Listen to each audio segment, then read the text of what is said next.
Nous débutons avec notre première invitée, Sophie Vincent. Bonsoir. Bonsoir. Nous sommes ensemble parce que vous venez de présenter le bulletin de l'économie du deuxième trimestre 2020. Que trouve-t-on dans ce bulletin? Quelles sont les thématiques? Dans ce bulletin, on analyse différentes thématiques et différents indicateurs économiques. Les principaux, bien évidemment, donc le chiffre d'affaires, la situation de l'emploi, des indicateurs de création, de radiation d'entreprises, et puis des indicateurs sur le secteur de l'hôtellerie, des croisières, du transport, hélicoptères ou encore au niveau des parkings publics et des immatriculations de véhicules. Donc un bulletin de l'économie du deuxième trimestre, soit durant les mois d'avril, mai et juin. Autrement Exactement. dit, la fin du confinement et le début du déconfinement. Que peut-on retenir de cette période?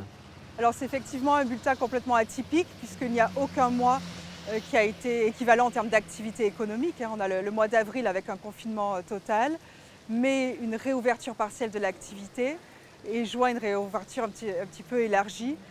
Donc forcément, tous les indicateurs s'en ressentent et on a essayé d'analyser cette fois-ci, de prendre un angle un peu plus mensuel. Normalement, on analyse les tendances trimestrielles et cette fois, en plus, on a regardé un petit peu ce qui se passait chaque mois également. Justement, on a pu noter une reprise de l'économie juste après le déconfinement. Cette reprise, elle a été plutôt rapide, plutôt progressive. Ça s'est fait d'un coup ou au contraire, ça a été un peu lent? Non, très clairement, on est sur une reprise progressive, d'abord parce que ce n'est qu'au mois de juin, courant juin, que toutes les activités ont repris. Donc effectivement, on voit à partir du mois de mai, on voit un léger rebond dans certaines activités, mais ça reste léger, enfin, c'est en évolution. Maintenant que l'on a suffisamment de recul, quel est l'impact du confinement sur l'économie et l'emploi en principauté? Que peut-on dire de cet impact-là? Alors écoutez, si on regarde les chiffres donc, au 30 juin 2020, on voit qu'au niveau du chiffre d'affaires, on a une baisse importante du chiffre d'affaires de la principauté, moins 13%. Donc on est en baisse de moins 900 millions d'euros par rapport à la même période l'an dernier. Et si l'on regarde au niveau de l'emploi, là aussi on est sur une baisse de près de 14%, avec des situations qui sont très différentes bien évidemment selon les secteurs d'activité. Et c'est tout l'intérêt de ce bulletin, c'est de regarder aussi le détail. Mais très clairement, que ce soit en termes de chiffre d'affaires des entreprises, d'emploi ou encore d'indicateurs hôteliers, touristiques, on est clairement à la baisse par rapport à l'an dernier. Par contre, on voit que si on prend l'angle mensuel, eh ben, il y a un redémarrage à partir de juin, sur l'emploi notamment, sur la création d'entreprises également, dès le mois de mai. Et quels sont les secteurs d'activité qui ont le mieux résisté? Alors il y a deux secteurs principalement qui ont le mieux résisté. Alors en termes de chiffre d'affaires, on peut citer la construction, Oui. donc le secteur du bâtiment, de la construction.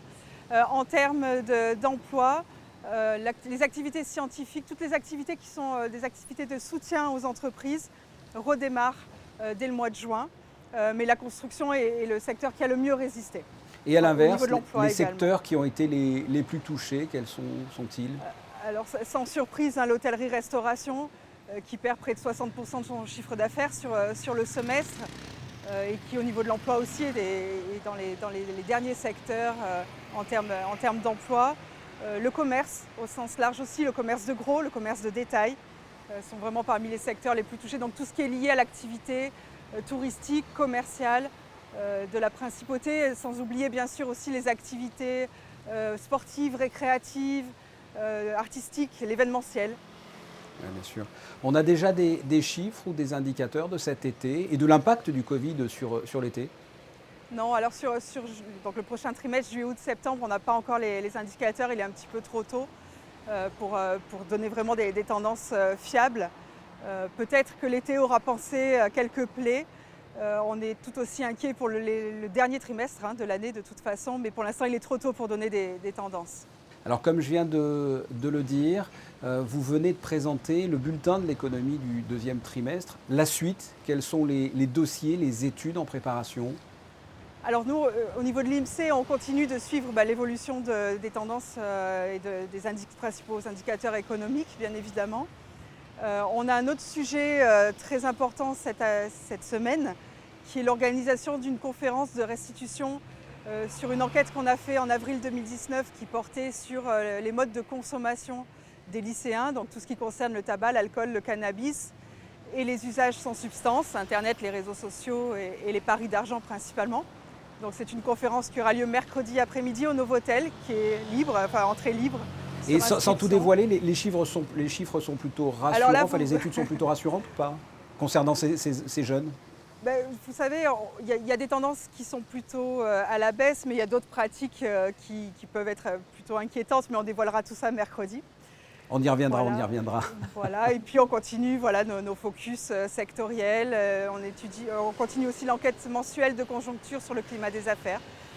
Voilà. On essaye d'apporter un maximum d'éléments sur la situation économique de la principauté compte tenu de ce contexte. Sophie Vincent, merci d'avoir répondu à mes questions. Merci à vous.